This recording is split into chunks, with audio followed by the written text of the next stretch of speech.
Honorable Mr. Tyagi, Mr. Garg, other dignitaries on the dais, and my dear colleagues, friends, students, seniors. I met Dr. Ashwini Rai some couple of years back in Gorakhpur. He called me there as a speaker on one topic. Thank you doctor Pankaj ji. आपके मुखार बिंदु से निकले ये अंतःकरण के शब्द ही हम ऑर्गेनाइजर के असली पुरस्कार के रूप में हम इसको स्वीकार करते हैं और आपके माध्यम से जो कमियां हमने महसूस की हम उससे सीख लेते हुए आगे कोशिश ही करेंगे कि हम और भी इससे अच्छा करें। उद्बोधन के क्रम को आगे बढ़ाते हुए मैं इस Ishan institute group of colleges के सीईओ डॉक्टर डी.के. गर्ग साहब से यह रिक्वेस्ट करते हैं कि कृपया वो पोडियम पर आएं और उन्होंने क्या देखा समझा, कहीं न कहीं मुझे उनके अंदर भी होम्योपैथी का वो प्यार झलकता हुआ दिखा है। निश्चित रूप से मैं चाहूंगा कि वो अपने उद्गार हमारे बीच रखें।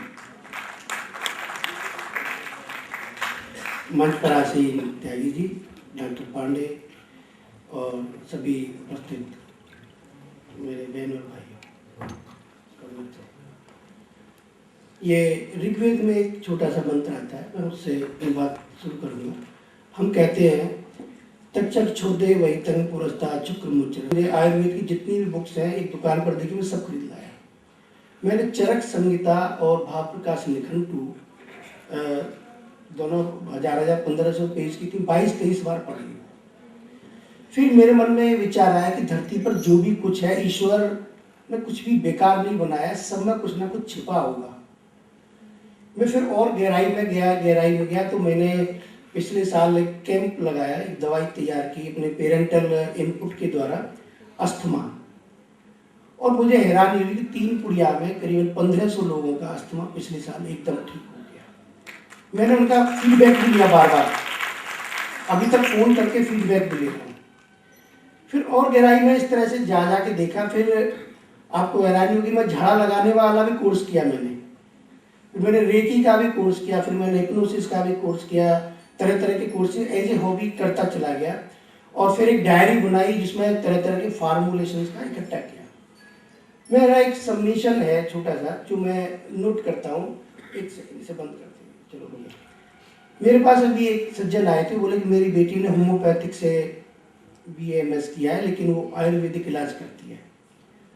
मैं कहता हूँ कि हमारे कहीं आपस में कम्युनिकेशन गैप तो नहीं है। चलिए, हम होम्योपैथिक डॉक्टर्स हैं तो हम आयुर्वेद का भी थोड़ा सा ज्ञान हमें होना चाहिए, आयुर्वेदिक डॉक्टर्स हैं तो होम्योपैथिक का भी होना चाहिए, क्योंकि एक ही चीज़ सबको ठीक नहीं कर सकती। मैं इस बात की भी अब स्टडी कर रहा हूँ कि क्या धूम्रपान के द्वारा भी कोई इलाज हो सकता है, क्योंकि मैंने चरक संहिता में पढ़ा कि कोई बीमारी थी, डिटेल में अभी नहीं जाऊँगा, कि यदि आप उड़द की दाल और नीम के पत्ते और आक के पत्तों की चिलम पिए तो आपकी ये बीमारी सदा के लिए खत्म हो सकती है। तो हर बीमारी एक ही तरह से ठीक नहीं होगी, तो इसके लिए हमें बहुत गहरे रिसर्च में जाना पड़ेगा। और आखिर में मैं इतना मोटिवेट हुआ कि मैंने मन बनाया कि मैं भी एक हॉस्पिटल खोलता हूँ। और राय साहब के मिलने के बाद मेरी सोच में और इजाफा हो गया। मुझे लगा कि होम्योपैथिक में तो बहुत विस्तार हो सकता है, इसके विषय में और डेप्थ में जाना चाहिए। और तो डॉक्टर राय से मैं फिर मोटिवेट हुआ कि मैंने इमीडिएट अपने स्टाफ के साथ मीटिंग की। वी हैव डिसाइडेड कि हम होम्योपैथिक का कॉलेज भी खोलेंगे, अस्पताल भी खोलेंगे। और हमारे मैनेजमेंट में ये हरी झंडी दे दी कि फंड्स की कहीं कोई प्रॉब्लम नहीं होगी। And in this way we can have a global vision, क्योंकि हमारे हजारों स्टूडेंट्स फॉरेन में प्लेस्ड हैं, ऑल ओवर वर्ल्ड में प्लेस्ड हैं। तो हम चारों तरफ क्यों ना होम्योपैथिक को ले जाएं। It should be known as homeopathic of India, भारतीय होम्योपैथिक पूरी दुनिया में छा जाए। इसमें बहुत ध्यान से आपको सोचना पड़ेगा कहाँ पे चूक रह गई कि होम्योपैथिक डॉक्टर्स आज भी लो पेड हैं, होम्योपैथिक डॉक्टर्स की आज भी कम रिकॉग्नाइजेशन है, होम्योपैथिक डॉक्टर्स जो है वो पूरी तरह से आगे नहीं बढ़ पा रहे हैं। इसमें अभी मैं एक प्रेजेंटेशन देख रहा था तो उसमें बताया कि पूरी तरह डायग्नोसिस को करो मैं एक दो बार कभी होम्योपैथिक डॉक्टर्स के पास गया, मैंने बताया छींक आई तो उन्होंने दवाई लिख दी, उसके रीजनिंग में नहीं गए कभी भी। तो मेरी ये आप सबको एक हम्बल एडवाइस है कि पूरा डेप्थ में जाओ, और मुझे लगता है कि आने वाला टाइम होम्योपैथिक का ही होगा, क्योंकि एलोपैथिक में तो लोगों को लूटना शुरू हो गए हैं, अपना मकान बेच करके इलाज कराता है, पूरी घर बर्बाद हो जाता है। और होम्योपैथिक डॉक्टर एक पेरेंट की तरह मरीज को ट्रीट करे और एक अच्छे से देखे। मेरे सामने डॉक्टर को लोग भगवान मानते हैं, लेकिन जब इंजेक्शन लगाता है तब क्या मानते हैं। तो आप बिल्कुल फ्रेंडली हो और हमारे यहाँ पूरी कंट्री का फ्यूचर है। मैं आप सबके लिए एक अच्छी दिल से शुभकामनाएं देता हूँ और डॉक्टर राय को बार बार के अवसर पर आदरणीय होम्योपैथिक एसोसिएशन उत्तर प्रदेश के अध्यक्ष रामदेव जी, ईशान इंस्टीट्यूट के सीईओ आदरणीय गर्ग साहब, डॉक्टर सिपरी जी और अन्य मंचासीन अतिथिगण और कुशल संचालक आदरणीय डॉक्टर साहब, मेरे सामने बैठे बड़े भाई डॉक्टर राजेंद्र सिंह जी, भारतीय जनता पार्टी पश्चिम उत्तर प्रदेश के मीडिया प्रभारी आदरणीय विनोद जी और सभी चिकित्सक बंधुओं और मातृशक्ति, मैं बधाई देना चाहता हूं होम्योपैथिक उत्तर प्रदेश एसोसिएशन को इस सफल 2 दिवसीय सेमिनार के अवसर पर। और मैं धन्यवाद ज्ञापित करना चाहता हूं कि मुझे गैर चिकित्सक जैसे व्यक्ति, राजनीतिक व्यक्ति को आपने आमंत्रित किया, मैं आपको धन्यवाद ज्ञापित करता हूं। अभी डॉक्टर गर्ग साहब ने होम्योपैथ के विषय में जो विषय रखा, उनसे संबद्ध करते हुए वो तो बहुत ही ज्यादा प्रभावित हैं। उन्होंने निश्चय किया है कि होम्योपैथिक कॉलेज खोलने का उन्होंने तय किया है। डॉक्टर हेनीमैन जी को नमन करते हुए, साथियों, ये जो विधा है, ये जो पद्धति है, जितनी चिकित्सा पद्धति है मानव के उत्थान के, मानव के विकास के लिए और इलाज के माध्यम से, तो साहब मीठी गोली देते हैं। जब मरीज परेशान होकर होम्योपैथिक डॉक्टर के पास जाता है, ओरपैथी जितनी में उनमें सब में कड़वी दवाई है, सिर्फ होम्योपैथिक पद्धति में ऐसी है कि जो उस मरीज को मीठी गोली मिलती है, उसके इलाज के रूप में भी और उसे मन को भी अच्छा लगता है। तो मुझे लगता है कि जितने भी नौजवान या डॉक्टर्स हैं, और मैं बधाई देना चाहता हूं होम्योपैथिक एसोसिएशन को कि ऐसी मीठी गोली से इस समाज में, पूरे समाज को स्वस्थ करने का काम होम्योपैथिक चिकित्सक पूरे उत्तर प्रदेश में और पूरे देश में ऐसे ही करते रहेंगे। आपके इस आयोजन के लिए, इस अच्छे प्रयास के लिए बहुत बहुत बधाई और बहुत बहुत धन्यवाद।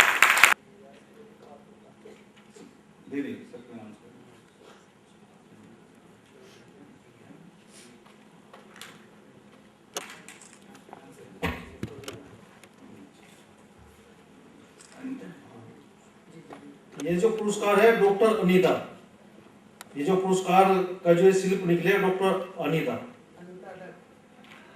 आदर नहीं है, मौजूद नहीं। ये जो दूसरा पुरस्कार है डॉक्टर आर.एस. सिंह, ये भी शायद मौजूद नहीं है। ये नेक्स्ट पुरस्कार जो है डॉक्टर हर्षिता गौर, हर्षिता गौर, जो पुरस्कार पाने वाले हैं मुझे लगता है कि वो जल्दी चले गए।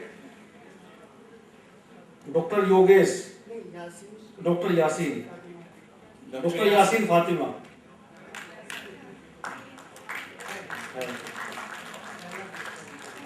प्रथम पुरस्कार डॉक्टर यासीन फातिमा। जोरदार तालियों से।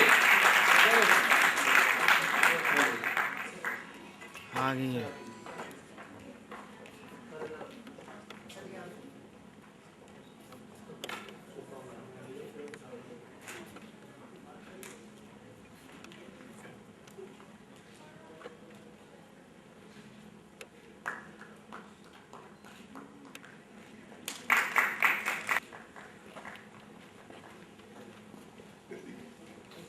सेकेंड पुरस्कार में न्यू लाइफ हीरो ने 3 मंथ का thank you doctor Abdul Qayyum और न्यू लाइफ का मैं बनाई है और हाथरस की लिस्ट भी हमारे पास है। मैं बुलाना चाहूंगा इसके president doctor K Karolia and secretary doctor Indra Varshney, treasurer Anand Mahar. अगर आप तीनों हो तो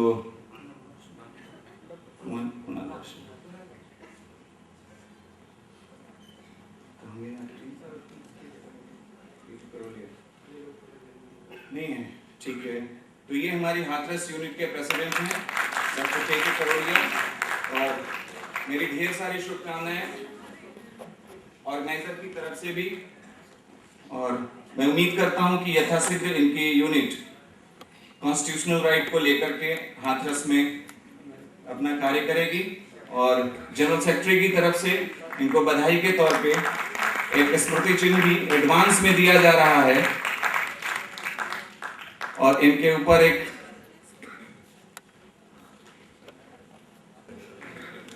निवेदन है, आप अपना मंच पे स्थान ग्रहण करें। मैं आयोजक बंधुओं से यह आग्रह करूंगा कि कृपया हमारे मुख्य अतिथि महोदय को माल्यार्पण कर उनका सम्मान करें।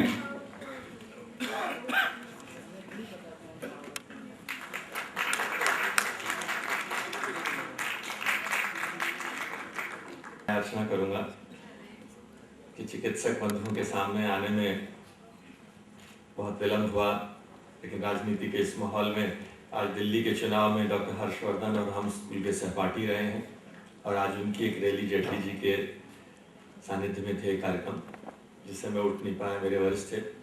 पुनः आप लोगों से क्षमा याचना करते हुए मंच पर आसीन आदरणीय doctor BD Pandey ji, doctor Ashwini Rai ji, और राजनीति में मुझसे बड़े, उम्र में छोटे हैं, अश्विनी त्यागी जी, मंच पर आसीन doctor SP Singh ji, doctor Pankaj जी, डॉक्टर VK जी, मैं सभी को नमन करता हूँ। मेरे सहयोगी भाई विनोद त्यागी जी भी सामने बैठे हैं। साथियों, मेरा मन था कि मैं अपने इस पेशे से जुड़े हुए लोगों को साथ में और कुछ संपर्क रखता। मेरा स्वार्थ भी था इसमें, आज मैं बता दूं आपको, और उसके पीछे राजनीतिक स्वार्थ था। भारतीय जनता पार्टी ने मुझे चिकित्सा प्रकोष्ठ का राष्ट्रीय संयोजक घोषित किया है, और चिकित्सा प्रकोष्ठ में पहले तो हम सिर्फ डॉक्टर्स होते थे, अब चिकित्सा पेशे से जुड़े हुए सभी लोग इसके दायरे में आ गए हैं, और जिनकी संख्या 1,30,00,000 के करीबन है। 1,30,00,000 परिवारों का मतलब हम 6.5 करोड़ लोगों से सीधे जुड़ जाते हैं। तो मेरा स्वार्थ भी था, जिशन भाई अश्विनी त्यागी जी ने हमसे कहा कि हम इस कार्यक्रम में रहें, तो मैंने ही समय निश्चित किया था, लेकिन फिर मैंने कहा मैं शायद देर हो जाऊं, और मेरा मन था कि मैं आप लोगों के दिल के उद्गार सुनूं और अपनी दिल की बात भी आपसे करूं, और कुछ आपसे भी सीखूं कि इस पेशे के साथ, चिकित्सा पेशे के साथ मुझे भी 30 वर्षों का अनुभव हो गया। 1981 में जब से मैं नोएडा आया, मेरे पिताजी मुझसे हमेशा कभी उन्होंने एलोपैथी की गोली मुझे नहीं खाई। वो मीठी गोली के चक्कर में हम भी होम्योपैथी की गोली खाते थे, और जब इसका ये पता चला कि होम्योपैथी का काम करने का तरीका, ये बात दूसरी कि हम एलोपैथी के लोगों को भी शुरुआत के अंदर ही चरक या सुश्रुत संहिता या क्लोरोक्विन की